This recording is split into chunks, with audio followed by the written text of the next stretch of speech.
여러분들 아침밥은 잘 챙겨 드시나요? 대부분 그냥 거르시거나 간단히 드시는 경우가 많을 것 같습니다. 그러다 보니 우리의 주식인 쌀의 소비량이 줄고 농민들은 쌀의 가격 하락을, 그리고 소비자들은 내가 혹시 묵은 쌀을 먹는 게 아닌가 하는 걱정을 하게 되기 마련인데요.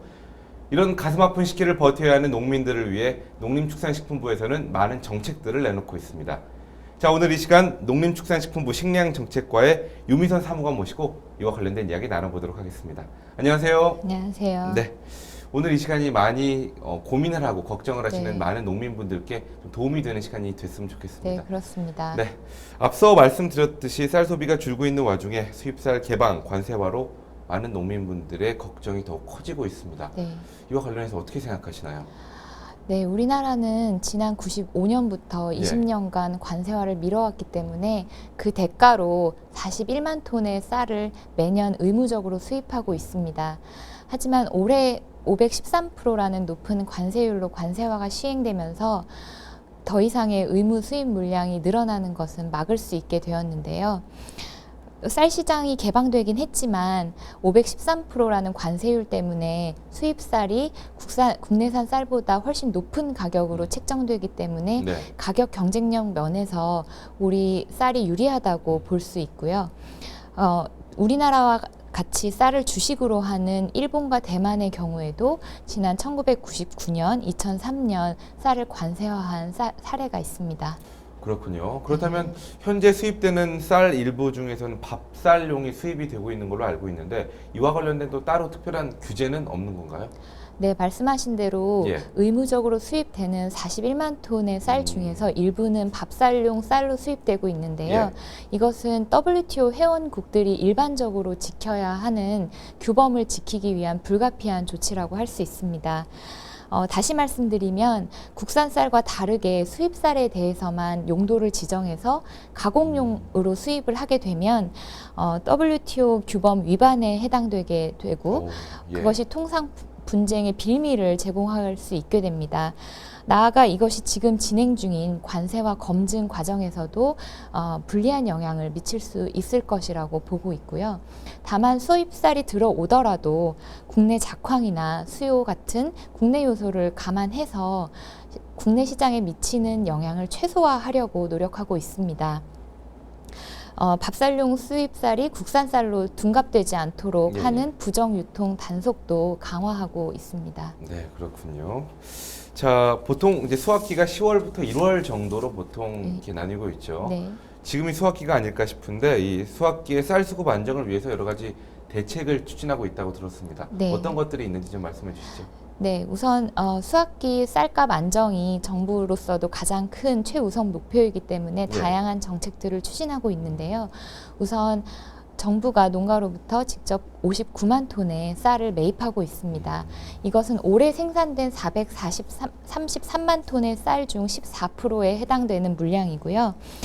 공공비축이나 해외 원조용으로 기존에 매입해 오던 39만 톤의 쌀에 더해서 예. 올해 수확기에만 특별히 20만 ton의 쌀을 추가적으로 시장에서 격리해서 매입을 하고 있고요. 그 다음에 정부의 매입과 별도로 민간의 매입 물량도 늘리기 위해서 정부와 농협중앙회가 각각 1,000억, 2,000억씩 총 3,000억 원의 자금을 지원해서 민간 매입을 확대하기 위한 노력도 함께하고 있습니다. 그렇군요. 더불어 저희 쌀 재고가 많은 것을 걱정하시는 분들도 많은데요. 예. 그를 위한 특별 재고 대책도 추진하고 있습니다. 할인 공급과 같은 방법을 통해서 가공용, 주정용 쌀의 공급을 확대하고 있는데 올해 같은 경우 37만 톤의 쌀을 공급한 반면에 내년에 24만 톤이 늘어난 61만 톤의 쌀을 가공용, 주정용으로 공급할 계획이고 마지막으로 저소득층을 대상으로 하는 복지용 나라미의 공급도 확대할 계획에 있습니다. 여러모로 안전장치가 마련되어 있다는 그런 느낌이 드네요. 네. 예. 무엇보다 중요한 것이 아무래도 쌀값이 하락하더라도 농가 소득이 보장되는 것. 다시 말해 이래야 좀 농촌의 미래가 밝다라고 말할 네. 수 있지 않을까 싶은데요. 그렇습니다. 예. 그래서 쌀값이 떨어지더라도 농가의 소득은 일정 수준을 유지하기 위해서 쌀 소득 보전 직불제라는 제도를 운영하고 있습니다. 예. 구체적으로 말씀드리면 정부가 목표 가격을 정해놓고 수확기 쌀값과의 차이 중 일부를 정부의 예산으로 보전하는 방식인데요. 그 제도가 시행된 2005년 이후부터 실제로 농가의 소득은 목표 가격의 97% 이상으로 꾸준히 유지되어 왔습니다.